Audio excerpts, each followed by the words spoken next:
सर्वप्रथम मी सचिन चव्हाण आणि त्यांचे सर्व सहकारी यांना धन्यवाद देतो की गेली 16 वर्ष हा कार्यक्रम ते आखत असतात आणि तुम्ही बघितलं असेल एक अनोखा उपक्रम त्यांनी चालू केलेला आहे आणि त्यामध्ये हिंदू मुस्लिम रक्षाबंधन या ठिकाणी ते करतायत आणि त्याला चांगल्या पद्धतीने प्रतिसाद सुद्धा त्या ठिकाणी मिळत आहे आणि मी त्यांना आई जगदंबेचरणी प्रार्थना करतो की त्यांच्या हातून असंच चांगलं कार्य घडो।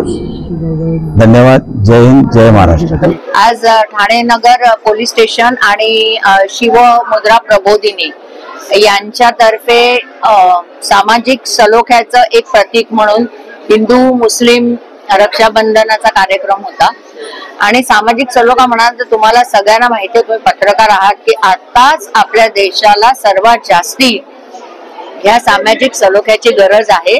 कारण जिथे दुर्दैवाने शासकांनी जो सलोखा जपायला पाहिजे तो आता नाहीये काही वर्षांमध्ये।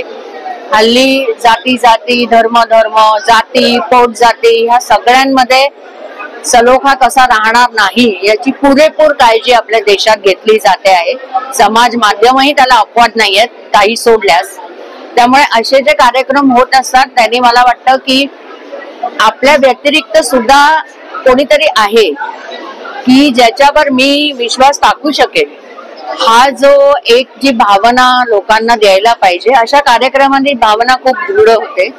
आणि आज फक्त हिंदू मुसलमान नाही तर त्यांनी चर्चच्या पास्टर्सना पण इन्व्हाइट केलं होतं आणि सगळ्या जाती धर्माचे आणि सगळ्या क्षेत्रातले लोक या कार्यक्रमाला आवर्जून हजेरी लावतात। शिवमुद्रा प्रबोधिनी सामाजिक संस्था आणि ठाणे नगर पोलीस स्टेशन यांच्या संयुक्त विद्यमाने 16वे वर्ष आम्ही साजरा करतो हिंदू मुस्लिम रक्षाबंधन।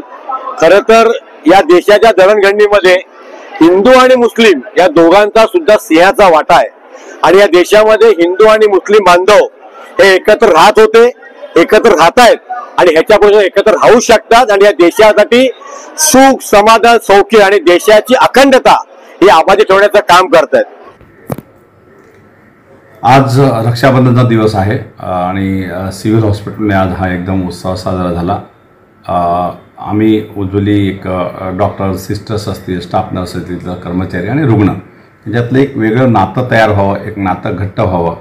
रुग्ण हा फक्त रुग्ण क्रमांक किंवा बेड क्रमांक किंवा ह्या आजाराचा रुग्ण आहे तो नसावा, यांच्यात एक भावनिक नातं असावं। अशा सगळ्या रुग्णांना आम्ही आज आमच्या सिव्हिल हॉस्पिटलचे सगळे जेवढे स्टाफ आहेत आम्ही रक्षाबंधन साजरा केला।